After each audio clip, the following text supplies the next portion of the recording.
Hello everyone, welcome to Sugi Mango Kitchen. எல்லாரும் எப்படி இருக்கீங்க? இன்னைக்கு நாள் காலையில 5 மணிக்கே ஸ்டார்ட் ஆகுது. லஞ்ச் பாக்ஸ் கொடுத்து விடுறதுக்கான சமையல் வேலையை தான் தொடங்கி இருக்கிறேன். முதல்ல பருப்பு எடுத்து ஊற போட்டுக்கலாம். ரொம்ப சிம்பிளா இன்னைக்கு சாம்பார், முட்டைக்கோஸ் பொரியல், மாங்காய் ஊறுகாய் இந்த மாதிரி தான் வைக்க போறேன். ஒரு அடுப்புல பருப்பு வேக போட்டுட்டு இன்னொரு அடுப்புல அரிசி வேக போட்டுட்டோம் அப்படினா காய்கறி எல்லாம் கட் பண்ண ஆரம்பிக்கலாம். இந்த பருப்பு ரொம்ப சீக்கிரமாவே வெந்துருது. இன்னைக்கு காலையில என்னவோ கரண்ட் போயிட்டு வந்துட்டே இருந்தது. இருக்கிற வெளிச்சத்திலே இந்த காய்கறி எல்லாம் கட் பண்ணி வச்சிட்டேன். ரொம்ப சிம்பிளான சமையல் தான், அதனால வேலையும் ரொம்ப சீக்கிரமாவே முடிஞ்சிடுச்சு. சோறு வடிச்சாச்சு, முட்டைக்கோஸ் பொரியல் ரெடியா இருக்குது. அப்படியே சாம்பாரும் ரெடி ஆயிடுச்சு. இன்னொரு பாத்திரத்துல சாம்பார் ஆறுறதுக்காக வச்சிருக்கிறேன். இப்போ எல்லாத்தையும் லஞ்ச் பாக்ஸ்ல கட்டி வச்சிட்டோம் அப்படினா ஒரு வேளை முடிஞ்சது. அடுத்ததா நம்ம பிரேக்ஃபாஸ்ட் செய்ய ஆரம்பிக்கலாம். குழம்பு இந்த மாதிரி தனியாக டப்பாவில் கொடுத்துட்டோம் அப்படின்னா ஊற்றி சாப்பிட்றதுக்கு ரொம்ப ஈஸியாக இருக்கும். நீங்கள் காலையில் சமையலை முடிக்கிறதுக்காக எத்தனை மணிக்கு எந்திரிக்கிறீங்கன்னு சொல்லுங்கள். காலையில் சாப்பாட்டுக்காக இட்லி மாவு ஊற்றி போட்டுட்டேன். ஆவி வர ஆரம்பிச்சிருக்கு. இப்போ ரொம்ப சிம்பிளாக ஒரு சட்னி தான் செய்ய போகிறோம். இந்த ரெசிபியை நான் உங்கள் கூட ஷேர் பண்ணிக்கிறேன். தேங்காய் இல்லாமலே தேங்காய் சட்னியோட டேஸ்ட்டில் தான் இது இருக்கும். கொஞ்சம் பொட்டுக்கடலை எடுத்துக்கலாம், 2 பச்சை மிளகாய், இஞ்சி, ஒரு பல்லு பூண்டு எடுத்துருக்கிறேன். ஒரு பெரிய வெங்காயம் கட் பண்ணி எண்ணெயில் போட்டு வதக்கிட்டு அதுக்கப்புறம் இந்த பொட்டுக்கடலை, பச்சை மிளகாய் இது எல்லாத்தையும் சேர்த்துக்கலாம். கடலை கொஞ்சம் வறுபட்டு வந்ததுக்கப்புறம் அடுப்பை ஆஃப் பண்ணிவிட்டு இது எல்லாத்தையும் சேர்த்து போட்டு அரைக்க வேண்டியது தான். தேவையான அளவுக்கு தண்ணி சேர்த்துக்கோங்க.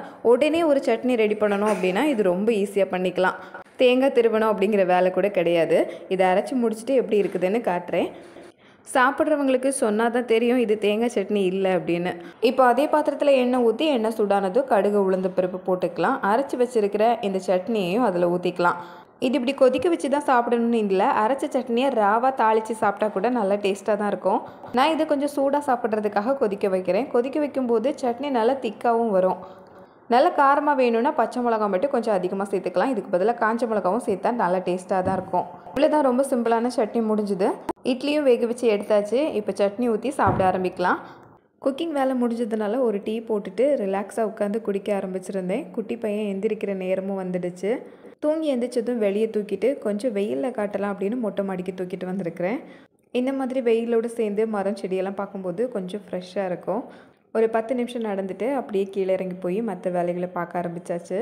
அடுத்ததாக கிச்சன் க்ளீன் பண்ணுற வேலை இருந்தது. அடுப்பை நல்லா தொடச்சி எடுத்துகிட்டு கவுண்டர் டாப்பையும் க்ளீன் பண்ணி விட்டுக்கலாம். காலையில் யூஸ் பண்ண பாத்திரங்களும் இருந்தது, அது எல்லாமே சேர்த்து கழுவி வச்சாச்சு. இந்த வீட்டுக்கு நாங்கள் வந்து 2 நாள் தான் ஆகுது. அதனால் நிறைய பொருட்கள் அடுக்கி வைக்காமல் அங்கங்கே இருக்கும். இப்போ தான் எல்லாத்தையும் கொஞ்சம் கொஞ்சமாக அரேஞ்ச் பண்ணிகிட்டே இருக்கிறேன். இந்த கிச்சன் வந்து கொஞ்சம் பெருசு தான். இதோட வியூ வந்து இந்த மாதிரி தான் இருக்கும். இங்கேருந்தே நம்ம டைனிங் டேபிள் போட்டு சாப்பிட்ற மாதிரி கொஞ்சம் பெரிய இடம். கொஞ்சம் மசாலா பாக்ஸ்லாம் எடுத்து இந்த செல்ஃபில் அடுக்கி வச்சுருக்கிறேன். இன்னும் முழு வேலை முடியலை. இந்த வீட்டில் நிறைய செல்ஃப் கொடுத்துருக்குறாங்க. அது பார்க்குறதுக்கே ரொம்ப சந்தோஷமாக இருக்குது. நமக்கு கிச்சனுக்கு நிறைய செல்ஃப் தானே தேவை. பெரிய செல்ஃபாக இருந்ததுனால பாத்திரம் எல்லாமே உள்ளே போயிடுச்சு. இப்போ வீடு ஃபுல்லாக எல்லா ரூமையும் கூட்டி விட்டாச்சு. ஸோ இந்த வேலையும் முடிஞ்சது தான்.